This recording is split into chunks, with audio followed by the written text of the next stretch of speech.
Dans cette affaire emblématique dans le cadre #MeToo, la justice française a tranché. Les accusations de viol portées par l'actrice Sande Vanneroy contre le cinéaste Luc Besson ont été définitivement abandonnées. Point final en France. Dans l'une des affaires les plus emblématiques de #MeToo, la Cour de cassation a définitivement écarté mercredi les accusations de viol formulées en 2018 contre le cinéaste Luc Besson par l'actrice Sande Vanneroy, qui va saisir la justice européenne.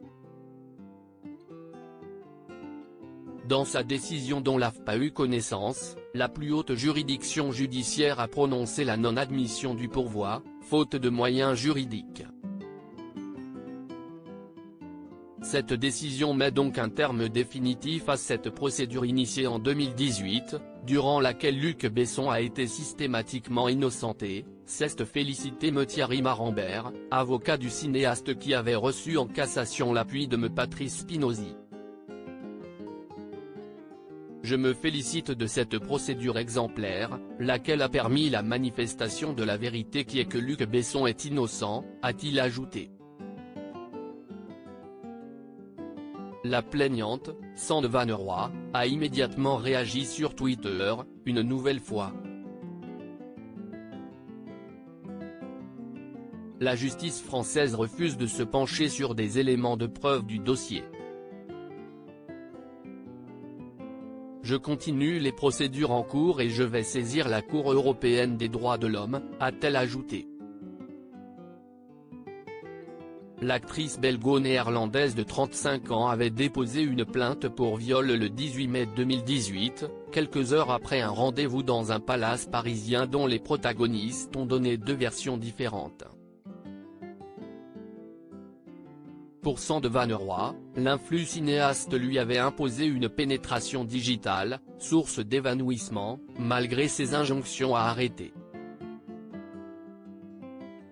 Une version selon elle accréditée par des constatations, le jour des faits, par les urgences médico-judiciaires. 2 mois après sa plainte initiale, l'actrice déposait une plainte contre le cinéaste pour d'autres viols et agressions sexuelles commis, selon elle, entre 2016 et 2018, épisode d'une relation d'emprise professionnelle sous menace de rétorsion sur sa carrière d'actrice. Luc Besson a regretté de son côté une relation extra-conjugale dans un contexte de subordination, alors que l'actrice avait tourné dans certains de ses films. Mais il a indiqué à 2 reprises qu'il n'avait pas le souvenir d'une partie des faits dénoncés et relaté un rapport consenti empreint de douceur. Cette décision est dans le droit fil du positionnement constant de la justice dans ce dossier. Ces accusations avaient fait l'objet d'un non-lieu en décembre 2021, confirmé par la Cour d'appel de Paris en mai 2022.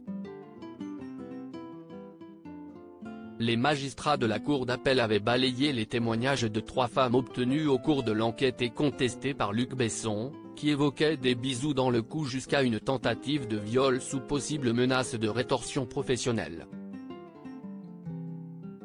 D'autres femmes avaient également témoigné auprès de Mediapart de gestes déplacés ou d'agressions sexuelles, souvent prescrits, de la part du réalisateur. Dans son pourvoi, la défense de l'actrice estimait que l'arrêt était entaché d'irrégularités procédurales, aurait dénaturé certains éléments du dossier, et aurait aussi et surtout avalisé une procédure inéquitable depuis son origine. Lors d'une audience le 24 mai, le rapporteur public et l'avocate générale avaient proposé la non-admission du pourvoi, estimant que la défense remettait en cause l'appréciation souveraine de la Cour d'appel, que ces arguments n'étaient pas sérieux et que la Cour de cassation n'avait pas le droit de se prononcer sur la nécessité d'une enquête complémentaire.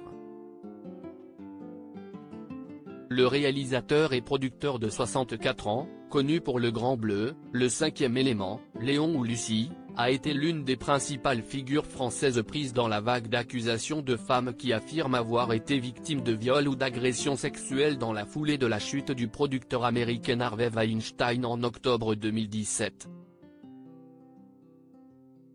Outre le recours devant la CEDH à venir, Sandva Neroy a ouvert un autre front en déposant plainte pour viol en Belgique contre M. Besson. La Cour constitutionnelle belge devrait se prononcer fin 2023 sur la recevabilité de cette plainte. Selon l'avocat de l'actrice, Me Antoine Giton, la justice belge a dit dans une décision d'octobre qu'il existe suffisamment d'indices à charge pour justifier un débat de fond devant un tribunal, et la justice française n'a pas du tout recherché la vérité de manière efficace. Sa cliente continue le combat très sereinement, notamment en Belgique, d'après lui.